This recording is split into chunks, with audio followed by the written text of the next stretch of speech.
Entonces, esta clase va a ser muy importante para ustedes no tanto para esta materia, ¿no? Para aprobar el examen. Yo creo que esta clase, la de contratos y convenios informáticos, les va a servir para su vida, ¿eh? Así que sí es muy importante que pongan atención. Insisto, no para sacar un buen examen, sino porque son cosas en materia laboral y bueno, cada vez que hagan contratos, que se les van a estar presentando en la vida. Entonces, es una clase muy importante, muy interesante y de mucha utilidad para su vida profesional. Así que no se distraigan. Bueno, primero vamos a saber qué es un contrato, ¿no? La clase es contratos y convenios informáticos. Ok. Vamos a empezar de lo general a lo particular. Primero vamos a ver la diferencia cuándo es un convenio y cuándo es un contrato, de acuerdo a nuestra legislación. El Código Civil Federal, en su artículo 1792, establece que convenio es el acuerdo de dos o más personas para crear, transmitir, modificar o extinguir derechos y obligaciones. ¿Sí? Ese es, digamos que todo el tiempo estamos haciendo convenios, todo el tiempo. Pero no, digamos, no los hacemos por escrito, no los plasmamos, porque sería prácticamente imposible estar haciendo convenios de todo lo que, de cada vez que convenimos con alguien en hacer algo. Por ejemplo, cuando ustedes toman un taxi y le dicen, lléveme a la UNAM, en ese momento en que ustedes se suben al taxi y el taxista les dice sí y los empieza a conducir hacia allá, en ese momento ya celebraron un convenio. Todo el tiempo estamos haciendo convenios. Cuando llegamos a un acuerdo con alguien, estamos creando derechos y obligaciones. Pero como lo hacemos de tantas maneras durante el día, sería imposible que todos esos que todos esos convenios se convirtieran en un contrato. Entonces, esa sería la principal diferencia, ¿no? El convenio es algo general, es un acuerdo de dos o más personas que crean, transfieren, modifican o extinguen derechos y obligaciones. Ese es el convenio, es general. En cambio, el contrato ya es más particular. Regularmente llevan una forma que es por escrito. Y son convenios, pero estos son unos convenios particulares, diferentes, porque producen o transmiten únicamente o producen o transmiten derechos y obligaciones. ¿Sí? Digamos, el convenio es general, como les decía, todo el tiempo cuando vendemos, compramos, contratamos, requerimos, estamos celebrando convenios.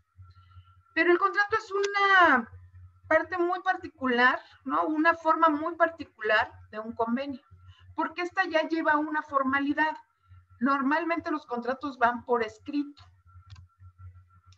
Y hay un principio del derecho romano que rige los contratos, que se denomina pacta sunt servanda. ¿Qué significa esto? Que las obligaciones deben cumplirse.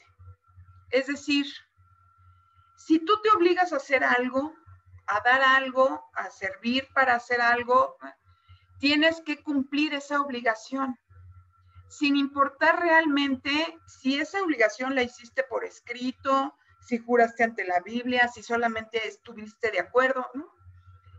Cada vez que nosotros convenimos en dar a hacer algo o no hacer algo, debemos cumplirlo bajo esta máxima, pacta sunt servanda.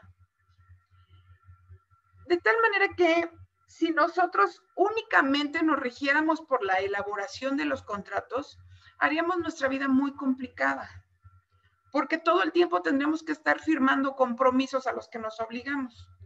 Entonces, no es viable para nadie estar firmando contratos. de tal manera que la voluntad de las partes está regida por este principio. Si yo me obligo a hacer algo, lo debo de cumplir. Es lo que normalmente se llama a la palabra. Ese pacta sunt servanda es a la palabra. O sea, a lo que yo me obligo, debo cumplirlo.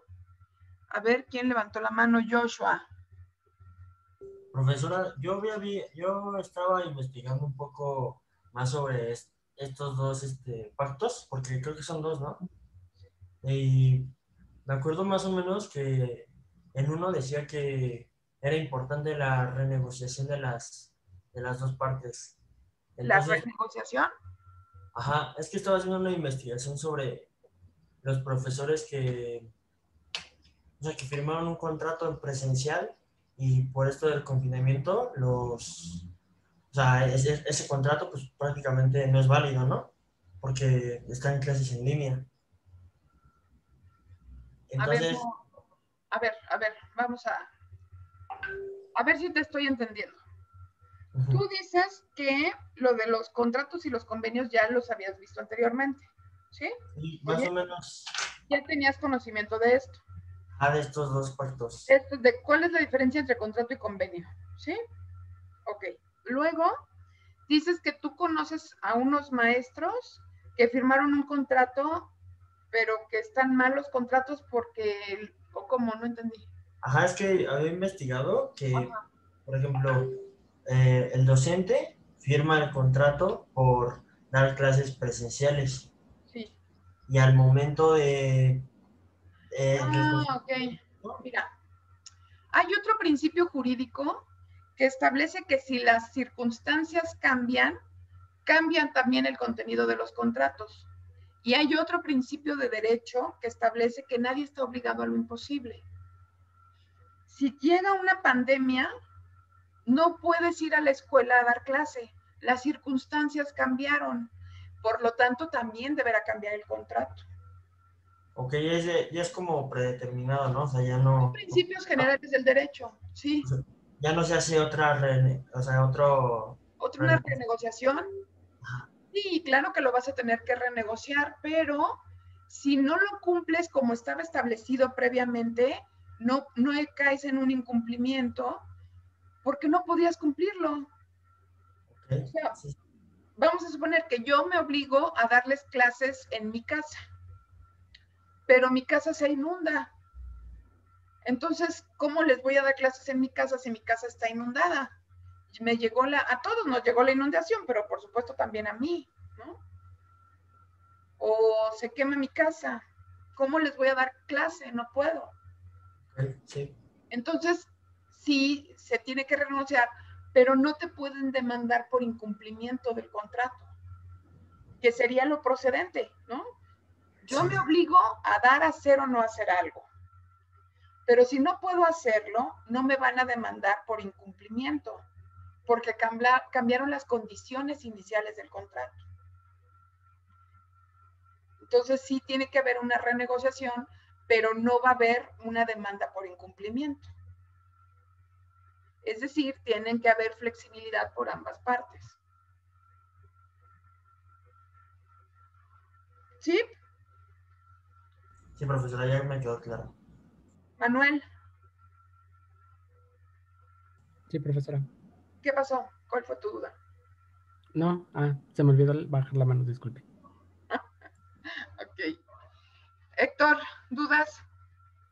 No, solamente lo que usted decía, precisamente, bueno, en el caso particular que exponía Joshua, pues cambian las circunstancias.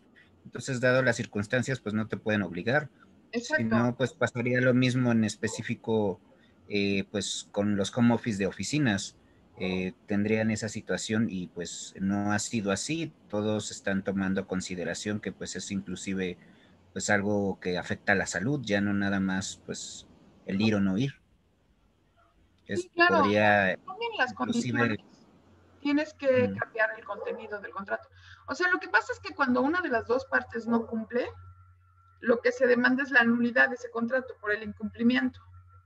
O sea, como si nunca hubiera sucedido, ¿no? Cada quien se devuelve lo suyo. Por ejemplo, vamos a suponer, yo les voy a vender mi casa. ¿Sí? A uno de ustedes les voy a vender mi casa. Entonces quedamos que el día, hoy es 15, ¿no? 15 de abril. ¿Sí es 15? Sí. Quedamos que el día 15 de abril van a venir a darme el dinero y yo les voy a entregar las llaves. Pero llegan a mi casa, tocan y nunca les abro. Entonces, ahí me pueden demandar por incumplimiento y eso lleva a una rescisión de contrato. Si ya me habían dado dinero, yo se los tengo que devolver para que ustedes estén liberados, ¿no? Ya no me van a comprar la casa porque el día que habíamos acordado que yo les iba a entregar las llaves, yo no estuve ahí. Entonces viene, pues, demandar pues no sé, puede ser la nulidad o habrá que analizar qué tipo de figura es la que quiere, porque en algunas ocasiones también, pues la gente no siempre quiere terminar el contrato, ¿no? Entonces ahí podrías obligar a que te cumpliera o podrías demandar la rescisión, es decir, que esto nunca sucedió. Cada cabeza es un mundo, ¿no? Cada persona demandaría algo diferente. En el ejemplo de mi casa, a lo mejor habría quien quisiera que yo le pagara una pena convencional y que sí les entregara la casa. O habría quien dijera, no, pues mejor vamos a resarcir el contrato, que nos devuelva el anticipo y buscamos otra casa. Para eso estamos los abogados, ¿no? Precisamente para ver qué es lo que quiere el cliente y trabajar en ese sentido. Entonces, bueno, pero eso ya estamos hablando de otro tema que es el de incumplimiento, ¿no?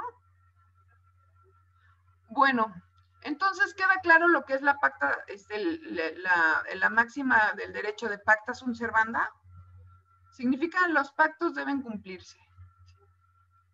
Es decir, así como tú te obligas a respetar un contrato, en ese sentido debes de realizarlo, ¿no? Si tú te obligas a dar, te obligas a hacer o te obligas a no hacer.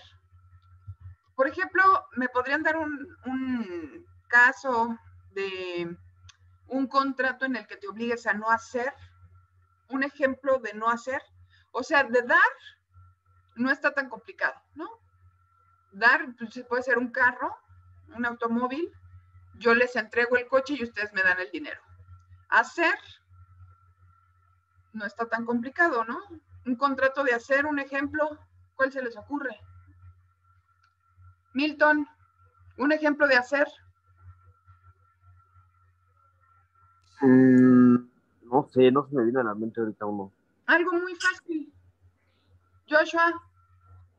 Pues, por ejemplo, en el área de contabilidad, ¿no? Hacer un registro de las transacciones. Pues sí. Hasta la muchacha, ¿no? Puede ser un contrato de hacer, pues hacer la limpieza de la... Una renta de casa, ¿no? No. Ese es dar. En una compraventa es dar. Ah, ok. Dar es cuando yo entrego y me pagan. Ese es dar. Hacer. ¿Qué se te ocurre, Milton?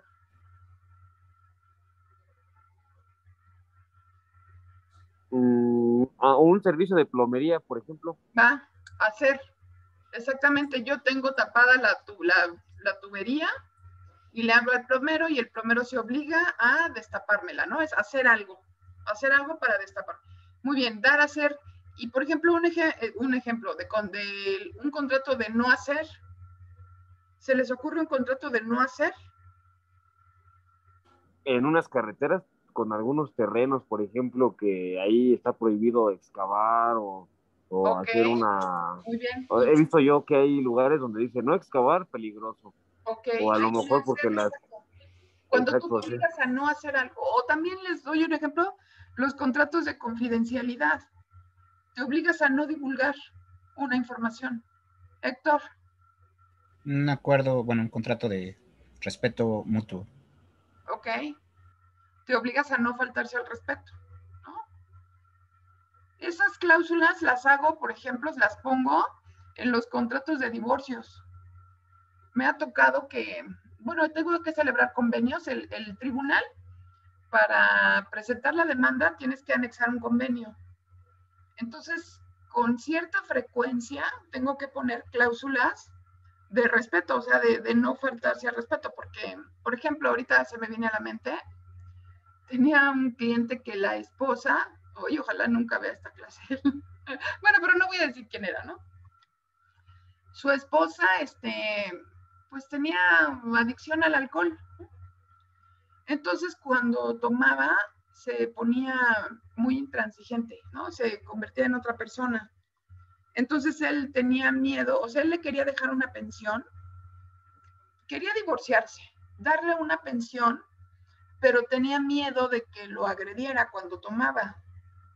Entonces, tuvimos que hacer una cláusula en el convenio en donde ella se obligaba a no faltarle al respeto, y en caso de que lo hiciera, le iba a él a retirar la pensión, que le iba a entregar de por vida, ¿eh? Y ella lo aceptó y firmó ese convenio, porque la verdad, pues sí estaba muy atractiva la pensión. Entonces, él le dijo, si tú me faltas al respeto delante de mis hijos, me agredes, como acostumbras, entonces, ya no te voy a dar la pensión. Y milagro, la mujer firmó el contrato, ¿no? Entonces ahí pues había claramente una obligación de no hacer. Ok, ¿dudas? ¿Nadie? Bueno, entonces, ¿cuál es el objeto del contrato? Cuando estamos hablando de un contrato, no es lo mismo que sujeto, objeto, no. O sea, nada tiene que ver un objeto. Aquí, cuando hablamos de contratos, el objeto es aquella cosa o acción que una de las partes se obligue a dar, o hacer, o no hacer, ¿sí? Ese es el denominado objeto del contrato. Por ejemplo, en el que pone Milton, en el que señalaba Milton de las carreteras, ¿cuál es el objeto del contrato? Gerardo, ¿cuál es el objeto del contrato? ¿Las carreteras?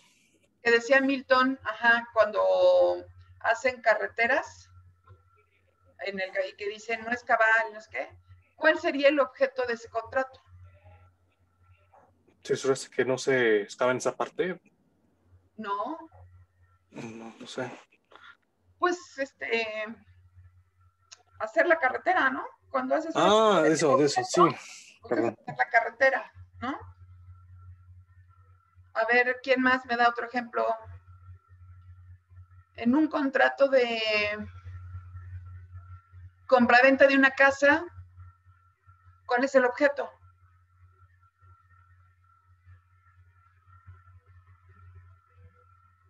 Fernanda, ¿cuál es el objeto si yo te vendo mi casa, ¿cuál es el objeto? ¿El dinero? No. Joshua. Dar la casa, ¿no? Pues sí. Marco. Sí, igual, profesora, como dice, la cosa que lo obligado debe dar, ¿no? En este el caso, objeto pues, es la compraventa, ¿no? Yo entrego la casa y la otra persona me da el dinero. Ese es el objeto. No está nada complicado, de hecho yo creo que más bien es fácil. Entonces, el objeto es lo que el obligado se debe entregar o hacer o no hacer. Eso es el objeto de los contratos, ¿sí? Bueno, ¿cuáles son las características esenciales? Primero, deben intervenir 2 o más personas en su celebración. 2, las 2 partes o más partes deben estar de acuerdo. Si una de las partes no está de acuerdo, entonces no hay contrato. Y la tercera, este contrato en realidad lo que hace es establecer las condiciones bajo las cuales se van a regir las partes para llevar a cabo ese objeto. Es decir, los contratos son una especie de reglamento donde 2 personas establecen podríamos decir, los derechos y las obligaciones a los que se atañen para llevar a cabo el cumplimiento de esa obligación a la que están recurriendo. ¿Sí? Es decir, el acuerdo existente debe tener como propósito reglamentar los derechos y obligaciones de los contratantes. Eso es lo más importante. Sin esos 3 requisitos, no hay contrato. Debe haber 2 o más personas, debe haber el acuerdo de voluntades, las 2 partes o más, 2 o más partes, pero todas las partes que intervienen deben estar de acuerdo. Y tercero, debe tener como propósito reglamentar los derechos y obligaciones de los contratantes. Es decir, los contratos son un reglamento, pero mucho más extenso porque, bueno, pues tienen toda una legislación. Bueno, ahora vamos a ver cuál es la diferencia entre un contrato civil, un contrato mercantil y un contrato laboral. Todos son contratos, pero sus condiciones, su naturaleza es diferente. Miren, por ejemplo, los contratos civiles es un acuerdo de voluntades entre 2 o más personas, ¿sí? Lo que acabamos de ver, para crear o transmitir derechos y obligaciones. Ese es un contrato civil. ¿En qué momento se convierte en un contrato mercantil? Bueno, los contratos mercantiles es lo mismo, es el convenio celebrado entre 2 o más partes, pero una de ellas, por lo menos una de ellas, se dedica al comercio como parte de su forma de vida. Entonces, si una de las 2 partes se dedica al comercio, ese contrato se denomina mercantil. ¿Sí? ¿Sí? ¿Dudas? No me está todo claro. Ajá. No, está todo claro, pero de un ejemplo, pues sería inclusive cuando vas a la tiendita a comprar algo. No. No, por ejemplo, cuando... La renta del internet. La renta de una bodega. Vamos a poner una bodega. Si yo te rento una bodega, si ustedes ponen en renta una bodega, no hay nada mercantil, ¿no? O sea, yo me voy a ir a trabajar ¿a dónde les gusta? A Hidalgo, ¿no? Me voy a ir a Hidalgo. Entonces, no tengo para qué rento una casa. Mejor todas mis chivas las voy a ir a meter a una bodega, rento una casa en Hidalgo y cuando termine mi contrato, pues me regreso y busco otra casa en México. Pero mientras no gasto en un departamento o en una casa, ¿no? Ok. Si hacemos eso, si yo les rento una bodega a ustedes, bueno, si ustedes me dan en arrendamiento una bodega, entonces ese contrato es civil, ¿sí? Porque ni ustedes se dedican al comercio, ni yo me dedico al comercio. Pero si yo compro y vendo, no sé, joyería fina, ¿no? Y tengo mi constitución como sociedad y yo soy la representante legal y compro y vendo, entonces voy a necesitar una bodega para todo lo que llegue de China, ¿sí? Si yo rento una bodega, ese arrendamiento va a ser mercantil, porque yo me dedico al comercio. Entonces va a ser un arrendamiento mercantil. ¿Qué pasó, Héctor?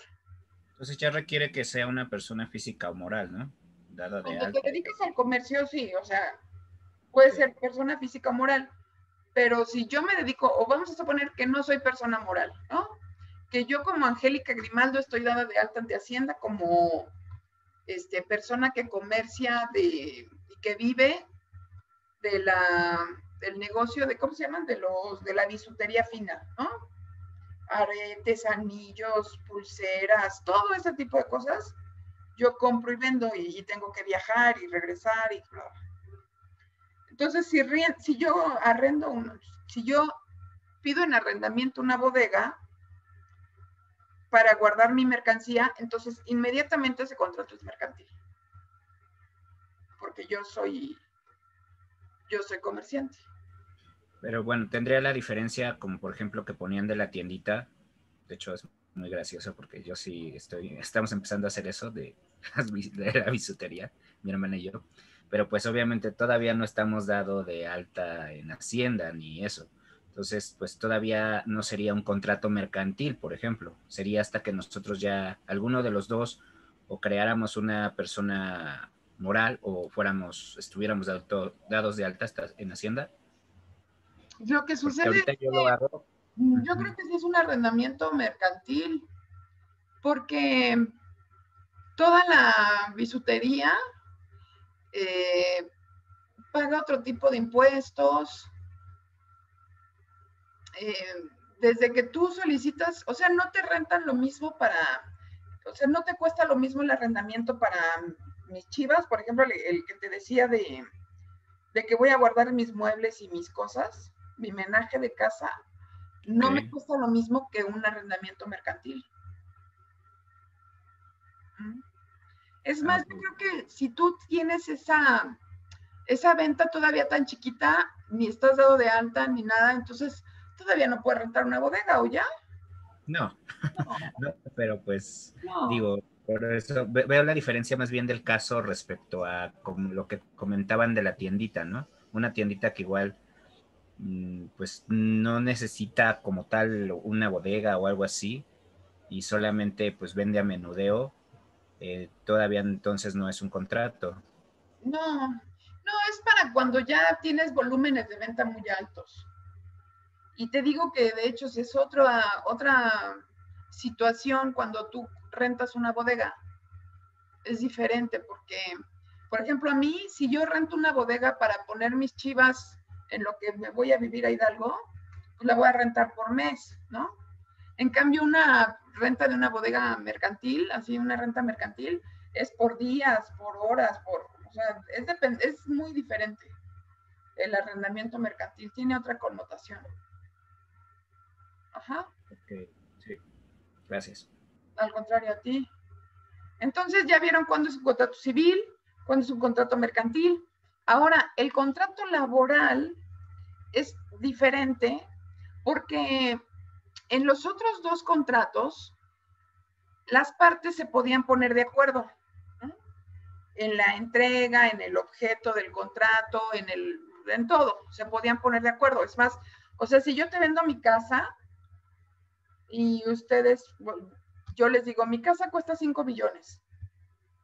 Y me dicen, híjole, 5 millones no los tengo, pero 4 millones y medio sí. ¿Estás de acuerdo? Pues sí, está bien, te lo vendo en 4 millones y medio.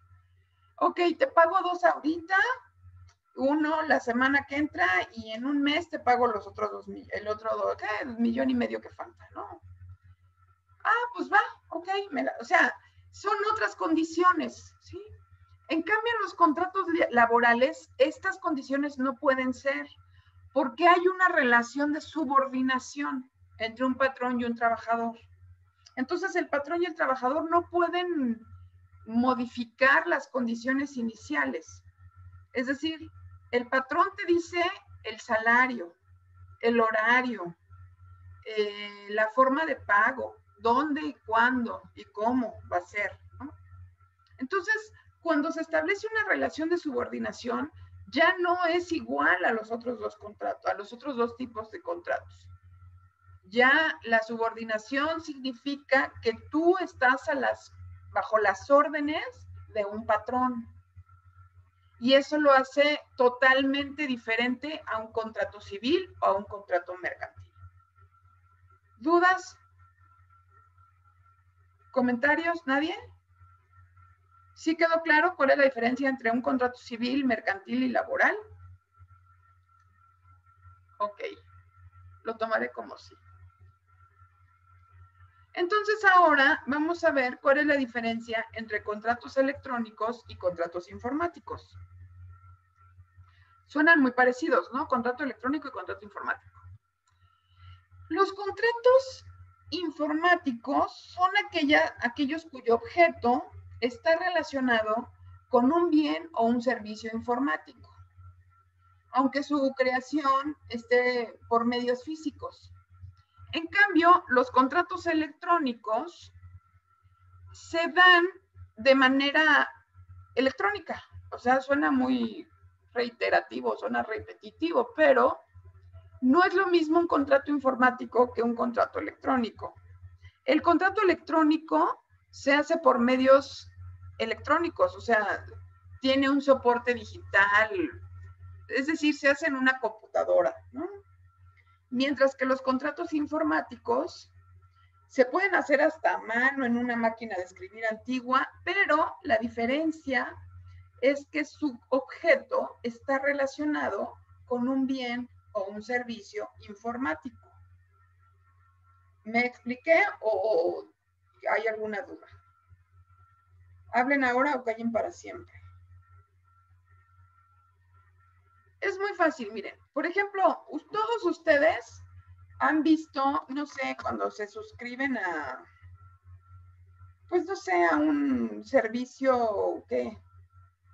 De correo electrónico o compras por internet. Cuando viene un cuadrito que dice acepto y ustedes pican ahí, dan clic, ese es un contrato electrónico. Porque está, se les envía por medios digitales, por medios electrónicos. Es un contrato electrónico. ¿Sí? Cuando están celebrando un contrato informático, es que el objeto está relacionado con bienes informáticos. Puede ser software, puede ser computadoras, hardware. ¿Sí? Por ejemplo, pueden celebrar un contrato de mantenimiento de computadoras. Es un contrato informático, ¿no? Y lo pueden celebrar en una máquina de escribir antigua, mecánica, ¿no? Dar un servicio de mantenimiento a la computadora de una persona que no tiene, que está descompuesta y lo único que tiene para hacer ese contrato es su máquina mecánica porque está descompuesta. Entonces, tienen que darle mantenimiento y pueden hacer el contrato informático en una máquina mecánica, ¿no? ¿Sí me expliqué o le di muchas vueltas y los enredé más? Díganme ustedes. ¿Queda claro cuándo es contrato electrónico y cuándo es contrato informático? Por ejemplo, un contrato electrónico podría ser cuando pagamos como Netflix. Sí. Y, ok. ¿El origen es electrónico? Es un contrato electrónico. Ok, gracias. Y el contrato informático es cuando tiene relación con bienes o servicios informáticos, aunque no sea electrónico. Puede ser entregado de forma física. Ok. Los contratos, por eso les decía lo importante que es esta clase, por los tipos de contratos que vamos a ver. Primero está el contrato de adhesión, leasing, horas máquina, mantenimiento, y luego ya va a empezar lo bueno, ¿no? Servicios profesionales por honorarios o regidos por la Ley Federal del Trabajo, prestaciones intelectuales, que es el mismo, y luego también vamos a ver un poco de freelance, cuando eres freelance, y teletrabajo. Por eso les digo que esta clase es tan importante porque les va a servir de mucho en el futuro, en su vida profesional. Bueno, los contratos de adhesión. ¿Cuáles son los contratos de adhesión? Son aquellos cuando existe un contrato madre, también denominado machote, que ya está dispuesto para que nosotros, al celebrar ese contrato para adquirir un bien o un servicio, únicamente tengamos que llenar algunas cláusulas con información personalísima, porque en realidad ya está redactado todo el contrato. Ya solamente tienes que llenar algunas partes de él y firmarlo. Seguramente ustedes ya conocerán ese tipo de contratos. cuando hayan rentado un celular. ¿Cuándo más? Compra y venta de un carro. O la renta de un coche, ajá. Son contratos que ya están preestablecidos. Por eso se llaman de adhesión, porque realmente lo único que haces es adherirte a ellos. Ya no le puedes cambiar nada, no los puedes renegociar. Como las empresas que los elaboran tienen que celebrar muchos contratos todos los días, sería imposible que convinieran las cláusulas cliente por cliente. Entonces, para ello, ya tienen ese formato preestablecido. Únicamente vas a llenar con tu información, domicilio, dirección, número de casa, número de celular, a lo mejor la credencial para votar o pasaporte, o sea, cosas ya personalísimas, ¿sí? En México hay una institución encargada de revisar esos contratos, porque como ellos los hacen y ya no te dejan cambiar nada, pues es muy fácil que sean contratos abusivos. A los contratos abusivos, ¿alguien quiere hablar? ¿No? A los contratos abusivos se les llama contratos leoninos, como si los estuvieras celebrando con un león, porque todas las cláusulas les van a favorecer a la otra parte. Cuando tú firmas un contrato en desventaja, que te obliga a pagar cosas de manera irregular, ¿no? Entonces se le llaman a esos contratos leoninos, como si los estuvieras celebrando con un león. Lo normal es que los contratos de adhesión sean leoninos, porque el que los elabora sabe perfectamente que tú no los vas a leer, no te vas a poner cláusula por cláusula a analizarlos. No creo que alguien lo haya hecho, porque pierdes mucho tiempo y lo que ya te quieres decir, quieres que te entreguen el bien o te presten el servicio y ya irte, ¿no? Entonces, pues estás plenamente a su disposición, porque después, por ejemplo, a mí hace poquito me pasó en el SAMS, que yo fui, ¿cómo estuvo ¿qué quise hacer? No me acuerdo qué me pasó en el SAMS. No me acuerdo. El caso es que ya iba a pagar y me dijeron que no podía hacerlo, pero ya no me acuerdo por qué, que hasta me enojé. Y me dijeron, pues que no he leído el contrato. Pero yo no me acuerdo cómo estuvo. Oye, Ale, ¿tú te acuerdas qué pasó en el SAMS? ¿Que por qué me dijeron del contrato? Ah, sí, cierto, ya me acordé, perdón. Es que ya ven que en el SAMS te dicen, o sea, el contrato se vence en, bueno, mi credencial del SAMS se vence en diciembre. Entonces, más o menos desde octubre me están forzando a que renueve, ¿no? Mi credencial. Entonces, hagan de cuenta que fue por ahí de noviembre. Todavía faltaba un mes para que se venciera mi credencial.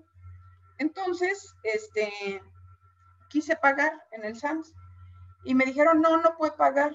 Dije, ¿cómo que no puedo pagar? ¿Por qué no? Pues, mi credencial está vigente. Dice, no, es que está obligada a renovarla. ¿Cómo que estoy obligada a renovarla? Pues si vence en diciembre, pues sí la voy a renovar, pero en diciembre. No, pues si no la renueva desde ahorita no puede comprar nada. Y le dije, pero ¿dónde dice eso, no? Y me dice, pues ¿qué no leyó el contrato? Le dije, pues claro que no leí el contrato, pues nadie lo lee, pero si cada año hago lo mismo, pago hasta diciembre, porque es cuando más dinero tienes, ¿no? Se supone que más dinero tienes. Entonces es cuando renovamos la tarjeta del SAMS, pues ahí sí me dio risa, porque fue como machetazo a caballo de espadas, porque justamente yo me dedico a dar esta clase, ¿no? Y siempre digo, pues nadie lee los contratos de adhesión, porque ¿quién va a estar perdiendo su tiempo ahí? Pues sí, aquí firmo, ¿no? Y como ellos saben que no vas a leer el contrato, te dicen, no, pues no puede comprar nada, tiene que renovar su credencial. ¿Cómo la voy a renovar? Pues sí, ahí dice en el contrato. Pues obviamente que no lo dice, ¿verdad? Pero pues no voy a traer mi contrato en mi bolsa y le voy a decir en la cláusula 25ª de... O sea, entonces, pues ahí les dejé sus chunches y me salí. Y así acabó ese chisme. Pero bueno, esos son los contratos de adhesión. Cuando ni los lees y nomás firmas porque ya te quieres ir, ¿no? Ese es el claro ejemplo de lo que no se debe hacer, pero que todos hacemos. ¿Comentarios? ¿Dudas? ¿Queda claro? No, está todo claro. ¿Mané? Todo bien. Sí, qué bueno. Entonces, queda claro cuáles son los contratos de adhesión, ¿no? Ok. Nos vamos al contrato de leasing. Este contrato requiere que haya 3 partes por su naturaleza, ¿eh? El primer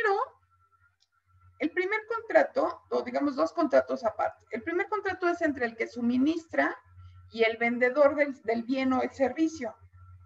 Y la otra relación es entre el vendedor y el cliente. Es, por ejemplo, cuando te rentan algo con opción a compra. Vamos a suponer un carro o una computadora, un equipo de cómputo. Tú arrendas un equipo de cómputo a una persona, pero esa persona a su vez está comprando o arrendando esa computadora o ese coche o ese celular a otra persona. Por ejemplo, los celulares, ¿no? Tú puedes sacar a plazos un contrato. ¿Qué marca les gusta? Motorola, ¿no? Entonces, Telcel o América Móvil o Yusacel o quien sea, antes de rentarme a mí ese teléfono, ya se lo está rentando o comprando a plazos a otra persona, por ejemplo, a Motorola, a Samsung, a otra empresa, ¿no? O sea, hubo un contrato previamente entre la empresa que me va a dar el celular o el coche o la casa o el equipo de cómputo o lo que sea, ¿sí? Y va a ser por un tiempo obligatorio. Yo me obligo a rentar ese bien durante un plazo fijo y al término de ese plazo yo tengo la opción de quedarme con ese bien o devolverlo y que empecemos con otro bien nuevo, que vuelva a empezar ese contrato. Vamos a ver qué dice aquí. En este tipo de contratos se requiere que participen 3 partes en 2 contratos diferentes. El primero será el suministrador vendedor del equipo informático y el segundo un intermediario financiero que comprará el equipo para podérselo dar al tercero, que es el usuario, quien se quedará con él, y lo tendrá en régimen de arrendamiento financiero. Ese es el leasing. El leasing en inglés, el leasing en español es arrendamiento financiero. En los 2 casos, tanto en el primer contrato como en el segundo, las partes están obligadas a cumplir con un plazo fijo y un precio determinado. Esos son requisitos muy importantes de este contrato. Debe ser un plazo fijo y un precio determinado. No puede ser un precio que se vaya modificando cada mes. No. Tiene que ser un plazo fijo y un tiempo determinado. Y entonces, cuando termina ese plazo, el usuario puede decidir entre quedarse con ese bien o devolverlo y volver a rentar otro. Regularmente te los quedas, ¿no? Por ejemplo, los celulares, cuando termina ese plazo, pues ya es tuyo, ¿para qué lo devuelves? O a lo mejor sí, también hay gente que lo devuelve para no tener basura en su casa, ¿no? Puede ser, para que se lo den a otra persona, o no sé, cada quien. Pero eso ya no es objeto del contrato. ¿Se entiende cuál es el contrato de leasing? ¿Dudas? ¿Nadie? Contrato de locación. El contrato de locación es un contrato de suministro de bienes, en donde se entrega, o sea, lo que ustedes arrendan o entregan en arrendamiento es un software que les permite localizar tanto personas, animales, objetos a través de pues, un servicio de internet inalámbrico que les va a permitir localizar a esa persona, a ese animalito o a ese objeto. Por eso se llama de locación. En realidad es de localización. Es un contrato atípico, no es de los que están normalmente regulados en el Código de Comercio y debe de ir también reforzado, digamos, con otro contrato como una fianza contra pérdida o daño del equipo. Un ejemplo de ello es cuando las personas se implantan un chip bajo la piel. También hay otras para los coches, hay otros contratos de locación para que les pongan un chip, ¿no? Y que el contrato, si se lo roban, tú puedas localizar, así sea bajo tierra, en mar, en tren, en donde sea. Gracias a ese software puede ser localizable el contrato o también la persona, ¿no? Esos son los contratos de locación. Inicialmente es uno en donde se entrega el software y tiene que ir integrado otro más que será una fianza contra pérdida o daño de ese software. ¿Dudas del contrato de locación? ¿Nadie? No. ¿Todos me entendieron? Ok. También el contrato de horas máquina también es una especie de suministro. ¿En qué consiste? En que tú provees un equipo informático a tu cliente mediante un pago, pero adicionalmente puedes integrar personas para que lo manejen en el caso de que tu cliente no tuviese el conocimiento para manejar esa máquina o requiriese de una persona especializada para manejar el equipo. Por ejemplo, ¿no? En tu oficina necesitas una persona que saque copias, porque todo el tiempo están sacando copias.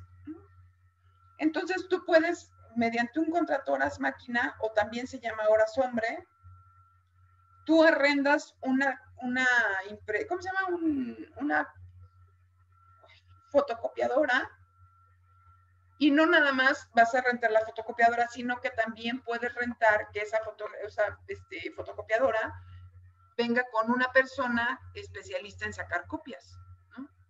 ¿Por qué? Porque dices, yo tengo a mis vendedores que se encargan de atender a mis clientes. No puedo contratar a una persona para que esté sacando las copias y deje de atender a mis clientes. Entonces, rento un equipo de fotocopiado y adicionalmente pido que traiga una persona que saque las copias. Esa persona no es mi trabajadora, no es mi empleada. Es empleada de la persona que me está arrendando el equipo, ¿sí? Miren aquí cómo lo explico. El suministrador tiene el equipo informático y pone a disposición del suministrado para su uso mediante un pago constante para la operación del mismo equipo y agregando en favor del suministrado que le puedan dar servicio de captura de información o guarda de información electrónica permanente en archivos. Puede ser también de digitalización, de captura, de base de datos, pues el que les ponía el ejemplo de las copias, ¿no? Es un contrato informático porque es un bien informático el que se está rentando, ¿no? Que en este caso sería a lo mejor el escáner, el equipo de fotocopiado, la captura de datos, ¿no? Para crear bases de datos. Tiene que ser una persona especializada que conozca cómo hacer bases de datos, ¿no? Y dice en archivos o para procesar información como registro de todo tipo, codificación, actualización de datos electrónicos o contabilidad, precios, procesos, no sé. Ese es el contrato horas máquina. a veces también se le denomina horas hombre, porque también integras a una persona o varias personas para que manejen el equipo. ¿Dudas? ¿Comentarios? ¿Aportaciones? No. ¿Nadie? Yo sí, profesora. Una duda. Entonces, en este tipo de contratos, yo, por ejemplo, rento, como usted dijo, una impresora y también a un operador, ¿no? Digamos, yo al que estoy rentando le voy a pagar a ese operador, ¿no? No. Y aparte la empresa, ¿o cómo? Mira, ¿tú quién eres? ¿Tú eres el dueño de la empresa? Yo soy el dueño de la impresora, de la empresa de que habla. Ok, sí. Si tú eres el dueño del equipo, tu trabajador, o sea, tú le pagas a tu trabajador, lo mandas a la empresa, pero tú eres su patrón. Ok. Y ya, digamos, la empresa me va a pagar por la renta de la impresora y el operador. Exacto. Tú rentas Okay. el equipo y la persona, pero la persona es tu trabajador, porque tú lo tienes que capacitar, porque solamente tú sabes utilizar esos equipos y tú se lo enseñas, o sabes qué tipo de persona debes de contratar por su perfil. Ok, perfecto, profesor, gracias. Héctor, ¿tenías alguna pregunta?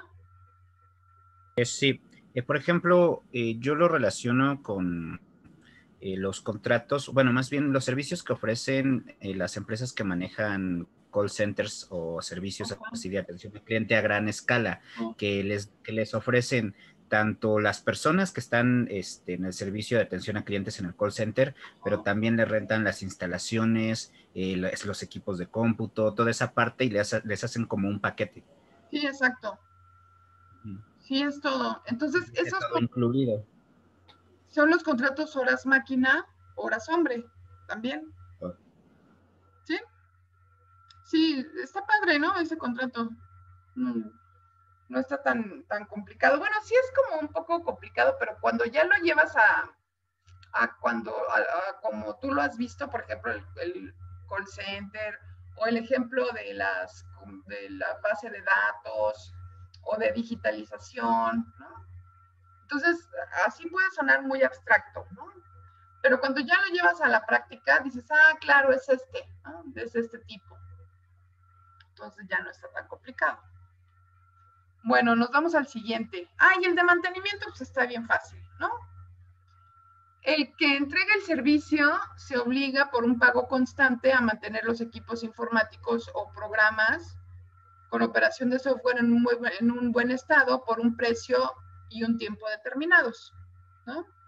O sea, mantenimiento de equipo de cómputo. Pues yo me obligo a que tus computadoras estén en óptimas condiciones para que puedas trabajar, a cambio de que tú me pagues una cantidad al mes, ¿no?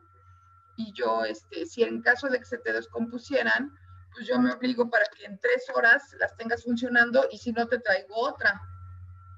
Puede ser también, ¿no? El punto es que con el contrato de mantenimiento nunca te quedes sin poder trabajar.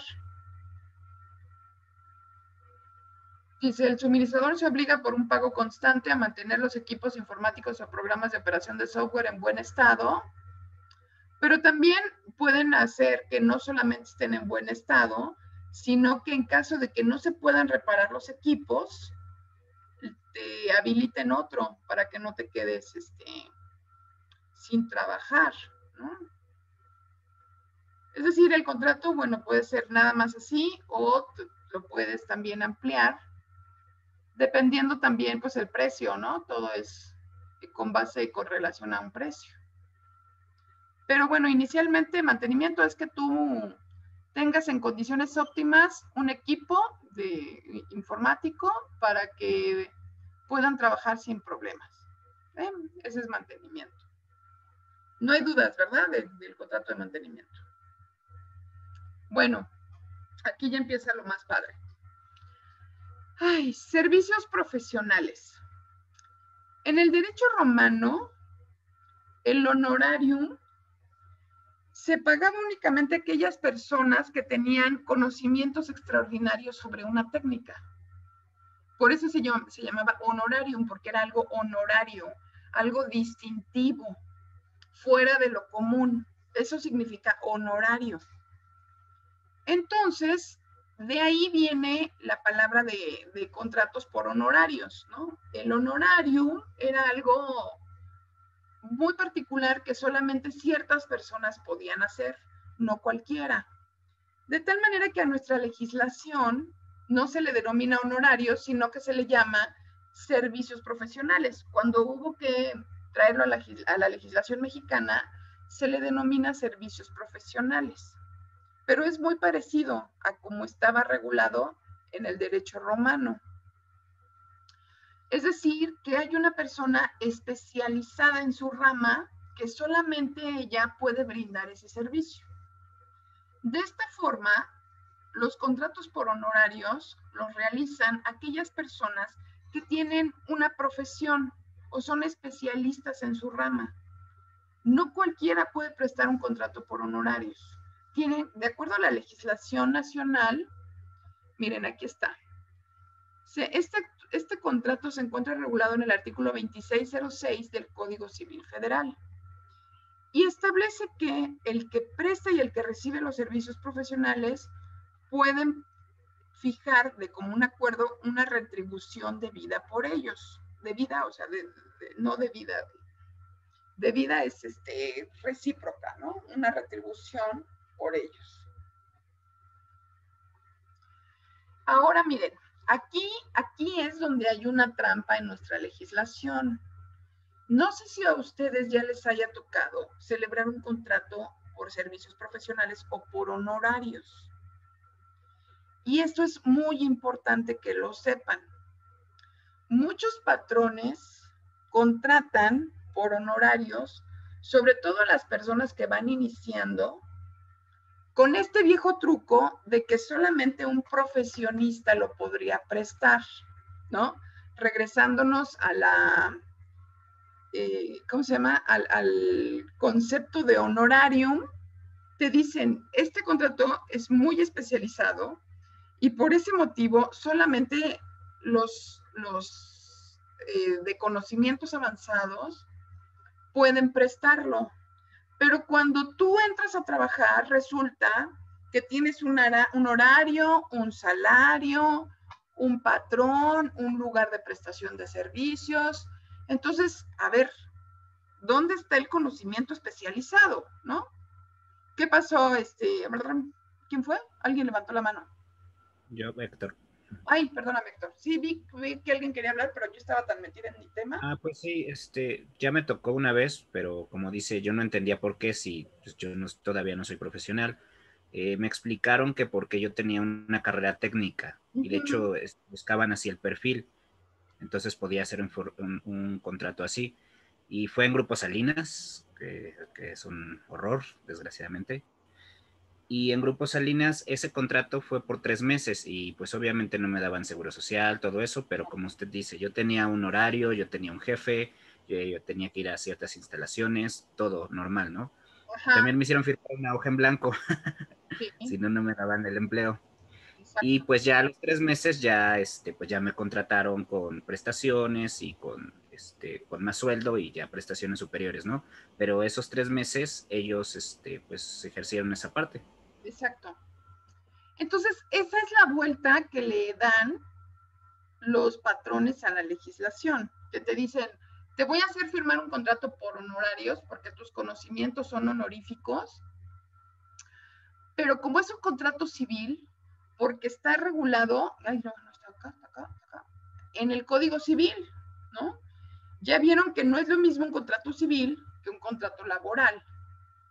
Entonces, ahí está la maña. Te hacen firmar un contrato civil, pero en realidad la relación que nace es una relación de subordinación, es decir, laboral. ¿En qué momento sí hay un verdadero contrato por honorarios? Por ejemplo, yo soy abogada, ¿no? Yo llevo asuntos de mis clientes. La relación que yo mantengo con mis clientes es de mucho tiempo, de años. O sea, tú presentas una demanda y más o menos un juicio tardará pues entre año y medio, 2 años, 3 años. Hay asuntos que duran 10 años, ¿no? Por ejemplo, una sucesión testamentaria donde los herederos no se ponen de acuerdo, pues puede irse a toda la vida.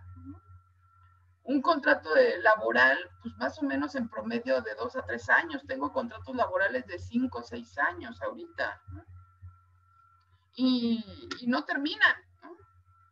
Entonces, en este caso, pues sí hay un verdadero servicio profesional. ¿Por qué? Porque ellos no son mis patrones, primero. Segundo, mis conocimientos, pues sí son honoríficos, porque yo me he pasado toda mi vida estudiando, ¿no? Para poder llevar un asunto de esa naturaleza. Tercero, yo no tengo un lugar de trabajo. Es decir, ellos no me dan una silla, una computadora, una oficina. Todo ese bagaje, digamos, ese menaje, yo lo tengo que brindar a mi cliente. Es al revés, ellos no me lo dan, yo se los doy a ellos, ¿no? Yo tengo que poner la computadora, el escritorio, los libros, las leyes, el internet, el teléfono, todo lo brindo yo. No hay un salario.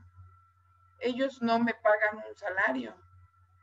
A veces me van pagando a medida que va avanzando el juicio, pero si viene la pandemia, por ejemplo, y cerraron los tribunales, pues yo me fui a mi casa y no cobré ningún asunto, porque yo les voy cobrando a medida que vamos avanzando. En una audiencia les cobro una cantidad, cuando, no sé, aceptan el cargo de albacea, les cobro otra cantidad. Cuando sale la sentencia, si no me pagan, no les entrego su sentencia, por ejemplo, ¿no?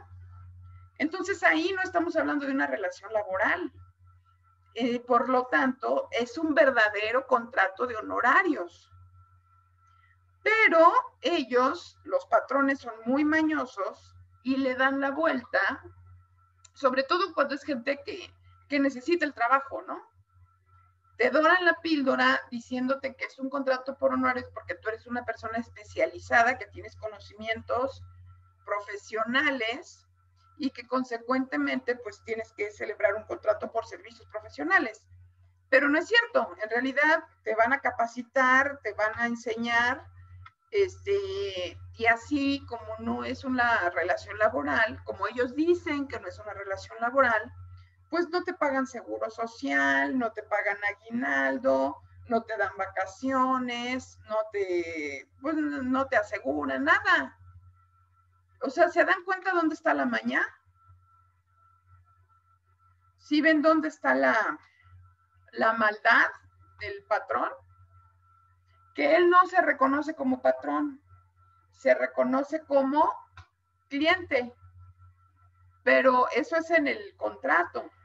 A la hora de los hechos, son peor de negreros que mis clientes, ¿no? Porque yo quiero ver que a mí, por ejemplo, mis clientes me digan, te quiero ver todos los días de 8 a 5 de la tarde. Yo les digo, ay, ajá, ¿cómo no? ¿No? Sí, diga cómo no. ¿Qué onda, Héctor?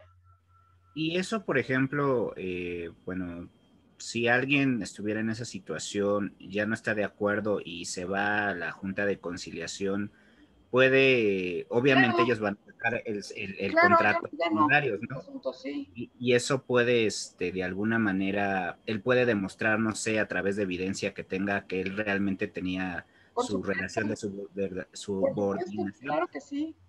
Lo primero que ellos van a decir es que hay un contrato de honorarios, ¿no? Pero eso no tiene nada que ver.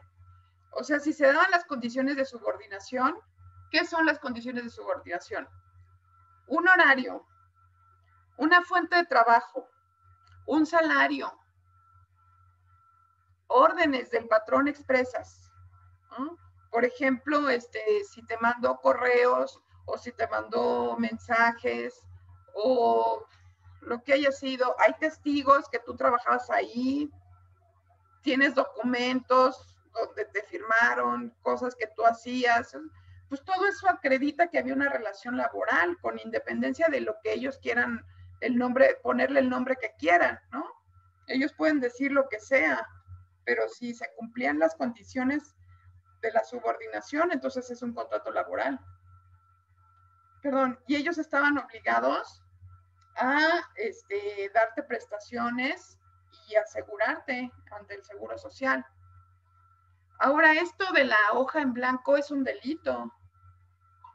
Tú lo puedes denunciar por haber hecho eso. Pues sí, desafortunadamente yo creo, pues todos accedíamos por la necesidad del trabajo, pero sí, uno estaba consciente de firmar una hoja en blanco, y como es Grupo Salinas y hasta el tipo de persona que es Salinas Pliego, claro, sí, es una persona. Te boletinan, o sea, ya te cierras la puerta en la múltiple cantidad de empresas que tienen, te cierras la puerta para siempre si te vas a un conflicto con él. O sea, por ese lado, de alguna manera yo lo pensé. Es muy fuerte. Yo tengo un amigo que también es abogado, que ganó un contrato, ganó un juicio contra Salinas Pliego, contra Grupo Electra.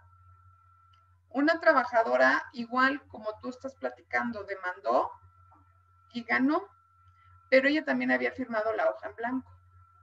Entonces, ya termina el laudo, ganaron felices, haciendo cuentas, era como de $1,500,000 más o menos el contrato. Uy, bueno, ya la señora estaba feliz, pero de repente a su casa tocan, llega un actuario, un notificador, y le dice que tiene una demanda de Grupo Salinas. Hagan de cuenta que ella ganó $1,525,000.99 en el laudo, ¿no? Y en la demanda venía un pagaré por $1,525,900. O sea, la misma cantidad, el laudo que ella ganó, era este contrato, era este pagaré por la cantidad que le demandaban. Por eso te hacen firmar la hoja en blanco. Sí, qué feo. Sí. Sí, yo no terminé mal ahí, pero honestamente yo no volvería a trabajar ya con él. Pues quieres trabajar en pandemia. Sí, no. ¿Quién va a querer trabajar con ese señor? Sí, no.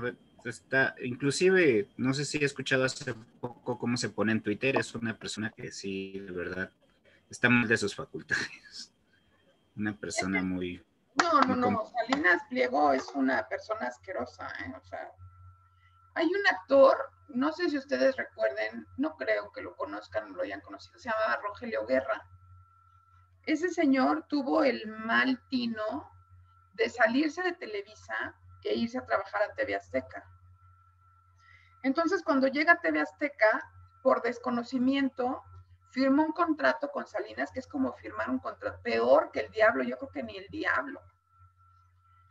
Entonces, firma un contrato, pero sin saber, le cede su nombre artístico a TV Azteca. Entonces, cuando él quiso terminar con TV Azteca y regresar a Televisa, porque le proponen después otra telenovela en Televisa, se regresa, pero TV Azteca lo demanda por su nombre que coincidía el nombre artístico y su nombre real, ¿eh? Entonces lo demandan y le quitan todo, todas sus cuentas bancarias se las quitaron, se las embargaron, lo dejaron sin un quinto, sin el dinero toda su vida. Fue tan doloroso para él haber firmado con Salinas Pliego, bueno, con Grupo Salinas, que el hombre se volvió loco, o sea, terminó con demencia. Los actores tienen un asilo Mundet, me parece. Hay una casa del actor, no sé dónde esté, pero todos los actores tienen un asilo, ¿no?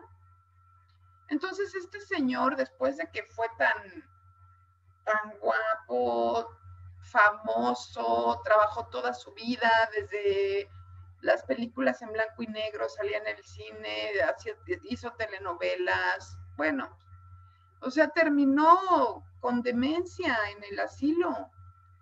Mal, muy mal, se le olvidó quién era. O sea, lo tenían que bañar, tenían que darle de comer, cambiarlo. O sea, se volvió loco, perdió la memoria por lo que le hizo Salinas Pliego. O sea, Salinas Pliego es una persona indeseable. O sea, no hay nada que aprenderle a ese señor, ¿eh? Se vende como, uy, muy cool. ¿Cuál? No es cierto, es una persona horrible. Y qué bueno que esto va a subir a YouTube y ojalá algún día lo oiga para que sepa lo que yo pienso de él. Por el daño que le ha hecho a la gente. Y también el ejemplo que les pongo de esta señora que ganó la demanda laboral y les llega el pagaré exactamente por la misma cantidad que había ganado en el laudo. O sea, hasta con centavos. La estaban embargando por lo que le había ganado a grupos, porque osó demandar al monseñor Salinas Pliego. O sea, Salinas Pliego, si ustedes pueden y está en sus manos no trabajar nunca para ese señor, no lo hagan, no trabajen para Salinas Pliego de ninguna manera, de ninguna, nunca, sálganse, es mejor lavar carros o no sé, limpiar casas que trabajar para Grupo Salinas, nunca lo hagan. Bueno, después de mi anticomercial, entonces mi pregunta es, ¿queda claro cuál es el contrato por servicios profesionales? También denominado, ¿por qué el contrato por servicios profesionales se denomina por honorarios? ¿Queda claro? ¿Sí o no? Sí, profesora. Sí. Ok. Servicios profesionales. Puede ser, hay de dos tipos, civil y laboral. El contrato realmente por honorarios civil es muy parecido a la función que yo presto como abogada independiente. Cuando yo llevo un asunto de un cliente por esperando un resultado, va a ser a largo plazo. Entonces, regularmente yo celebro un contrato con mis clientes, ¿sí? Ahora, también puede haber contratos por honorarios, contratos por servicios profesionales regulados por la Ley Federal del Trabajo. También puede ser. Y tú celebras un contrato. Regularmente, cuando son contratos por servicios profesionales que se prestan bajo la regulación laboral, ¿no? Es decir, están regulados por la Ley Federal del Trabajo, regularmente ese tipo de contratos los van a reconocer o los van a distinguir porque traen una cláusula de confidencialidad. Esos contratos, ¿por qué? Porque como tú eres un especialista, vas a recibir información de la empresa que seguramente te vas a obligar a no divulgarla por el grado de especialidad de tus conocimientos. Te van a dar información clasificada como sensible. Entonces, te vas a obligar a no divulgarla. Ya hemos hablado de este tipo de servicio. ¿Se acuerdan cuál es? Lo hablamos en clases pasadas. ¿No se acuerdan? ¿Se acuerdan que hablamos del secreto industrial? Cuando Sí. tú te obligas a no divulgar la información. Ok, aquí se entrelaza. El secreto industrial requiere de un nivel de especialización muy alto, entonces no puedes contratar a cualquier persona para que lo brinde. Entonces, contratas a alguien, pero le pones en el contrato una cláusula de confidencialidad para que si lo divulga, entonces lo puedes demandar por la legislación laboral, por la legislación penal o por la legislación civil, ¿no? Hay 3 vías por las que tú puedes demandar a esa persona. Aquí estamos viendo la otra cara, digamos, el contrato por servicios profesionales, pero desde el punto de vista laboral. ¿Dudas? No. Bueno, ok. Regulación laboral. ¿Qué hace un contrato laboral? Toda relación laboral se caracteriza por tener un horario, vacaciones, prima vacacional, obedecer a un patrón y recibir un salario de manera periódica. Adicionalmente a ello, también el patrón está obligado a afiliarte al Seguro Social. Ahora, es lo que les decía, por tratarse de trabajadores con un grado de conocimiento superior al promedio, los contratos por servicios profesionales se caracterizan por contener una cláusula de confidencialidad. Entonces ya vimos que los contratos de servicios profesionales pueden regirse bajo dos leyes. Una es la civil y la otra es la laboral, la Ley Federal del Trabajo. ¿Sí? Bueno, ¿dudas hasta aquí? ¿Nadie? ¿Vamos bien? ¿O me regreso? Vamos bien, vamos bien. Esto es muy importante que lo sepan, por su vida, para su vida de aquí en adelante, la vida profesional. No tanto para pasar el examen, sino para que ustedes entiendan bajo qué régimen los van a contratar. Ahora, ¿qué es un freelance? Es el que trabaja de manera independiente.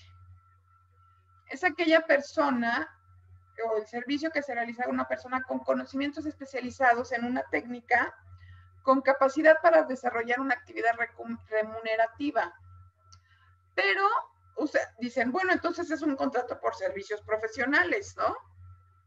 Porque estamos hablando de una persona independiente que tiene sus propias herramientas de trabajo y que tiene un grado muy especializado de conocimientos para prestar el servicio.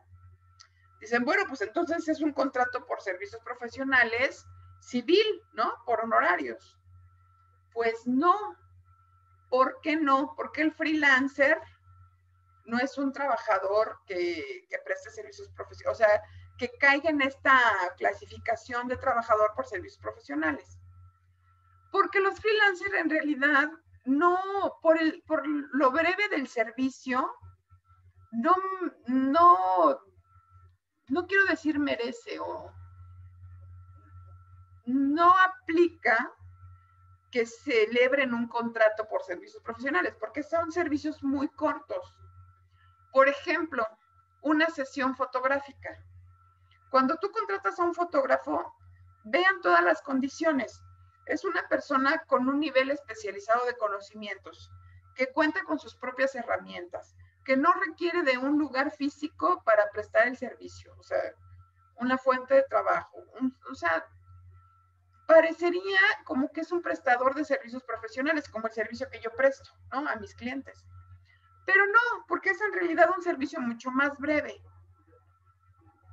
Por ejemplo, si yo voy con la modista y le pido que me haga un traje de novia, pues no vamos a firmar un contrato por servicios profesionales, pero no cualquier persona me puede hacer un vestido de novia, ¿no? O sea, sí es una persona que tiene un nivel muy especializado de conocimientos, pero el tipo de servicio es muy corto. Entonces, no vamos a celebrar un contrato. Por ejemplo, les decía el fotógrafo, el dentista, el médico. O sea, todos ellos son profesionales que trabajan de manera independiente, pero no prestan servicios profesionales, porque el servicio de profesionales es un contrato mucho más extenso, ¿no? Entonces, son personas que te brindan un servicio y tú les pagas, pero es un servicio muy especializado. Entonces, solamente aquellos que prestan este tipo de servicios se pueden denominar freelancers, ¿sí? Ahora, cuando tú trabajas de manera independiente, es muy importante que tú seas tu propio patrón y que cotices al Seguro Social, porque ese es un error que muy frecuentemente cometen los freelancers, ¿no? Como no tienes patrón, dices, pues yo no tengo Seguro Social. Cuando tú te puedes pagar tu propio seguro facultativo y tú empezar a cotizar tus semanas para poder tener pues una jubilación o que te cubran por un accidente de trabajo o que tengas derecho a salud, guarderías, ¿no? Una indemnización por pérdida de un miembro del cuerpo, ¿no? Una parte del cuerpo te paga una indemnización el Seguro Social. Entonces, muchas veces los freelancers, como no tienen un patrón, o los trabajadores independientes, como no tienen un patrón, no pagan ellos mismos su seguridad social. Ese es un error muy común. Y la verdad es que es falta de, pues de conocimientos, porque no, aunque parezca muy lejana la jubilación, tarde o temprano va a llegar. Entonces, mientras a más temprana edad empieces a cotizar, pues más temprano te vas a poder jubilar. Y hay que pensar, pues, que vamos a vivir 100 años y que tal vez a los 80 ya no podamos trabajar. Entonces, pues vamos trabajando desde ahorita para que tengamos una jubilación digna, ¿no?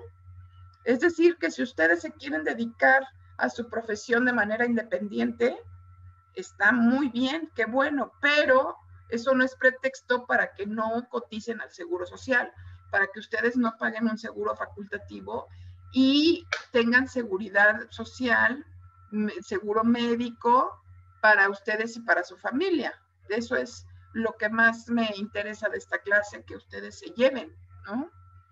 Que el ser trabajador independiente no te exime de cotizar al Seguro Social. Es más, yo creo que hasta es más importante que lo hagas que cuando tienes un patrón. ¿Por qué? Porque si tú tienes un accidente de trabajo y no tienes un contrato y no cotizas al Seguro Social, pero tienes un patrón, si te llevan a un hospital del Seguro Social y tú dices, él es mi patrón, y puedes acreditar con testigos, con depósitos bancarios, con pagos, con como sea, tú puedes acreditar que él es tu patrón, él está obligado a pagar todo el seguro, el accidente de trabajo, ¿eh? Con independencia de que no te tenga asegurado o asegurada.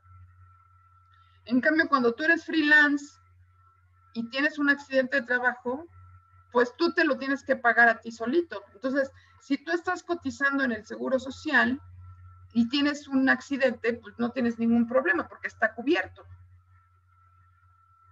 Entonces, eso es muy importante que lo sepan, porque seguramente algunos de ustedes más adelante van a querer iniciar esta aventura del freelance y me parece que es muy importante que sepan que tienen la obligación de ustedes mismos proveerse su seguro facultativo, así se denomina. Contraten a su contador y que él les lleve no nada más su contabilidad, sino que también se haga cargo de los pagos para el Seguro Social. Eso es para mí lo más importante de esta clase. Y finalmente, bueno, ya terminamos. Lo que se puso mucho de moda, que es el teletrabajo, que es el trabajo a distancia. Mucha gente se confunde y piensa que es freelancer, ¿no? Porque está trabajando desde su casa, cuando en realidad pues, está trabajando a distancia, porque tiene un patrón, tiene un salario, tiene un horario, obedece órdenes, pero pues le venden la idea de que es freelance porque está trabajando desde su casa, ¿no? Pues no, no necesariamente. Si ustedes cubren esos requisitos, entonces caen en el ejemplo del teletrabajo. Y cuando se realiza teletrabajo, el patrón tiene obligaciones con la junta, entre ellas que hay un registro nacional de los patrones que tienen a sus empleados bajo el teletrabajo y deben entregarle a la junta un reglamento y firmarlo. Eso es a lo que se obliga a todo patrón que tenga trabajadores a distancia. Bueno, hasta aquí la clase. ¿Dudas? No, maestra, todo bien. ¿Sí? ¿Todos entendieron? ¿Comentarios? Muy bien. Ok. Entonces, si no tienen inconveniente, nos vemos el próximo martes. ¿Sí? Víctor, ¿dudas? Mauricio, ¿dudas? No, profesora. ¿Nadie? Todo bien, Rodrigo, maestra. ¿dudas? ¿Nadie? ¿Marco? ¿Nadie? Bueno, Les voy a creer. Les voy a creer que expliqué tan claramente que no hubo dudas. Órale. Pues muy bonita noche, chavos. Dios mediante, nos vemos el martes. No, le decía a Héctor que todavía no he revisado los trabajos, no les he contestado. No se vayan a desesperar, pero he andado bien movida, ¿eh? ¿Qué pasó, Joshua? Profesora, creo que surgió una situación conmigo y con mi compañero Marco que le enviamos al correo de Zoom y no al que nos puso. Pero, o sea, ahí tenemos la prueba de que lo enviamos al correo de Zoom. ¡Ah! Ya sé. Con razón, fíjense que como 3 o 4 me mandaron su trabajo a Gmail. Es que miren, mi correo es angelica.grimaldo.derecho, ¿no? @hotmail.com. Ese es el que mucho más uso siempre y el que les he de haber dado porque siempre es el que tengo al teléfono y todo. Pero Zoom lo tengo conectado al de Gmail. Cuando hago compras en línea y así cosas, lo hago con el correo de Gmail. Entonces vi que me habían llegado correos de sus trabajos al de Gmail.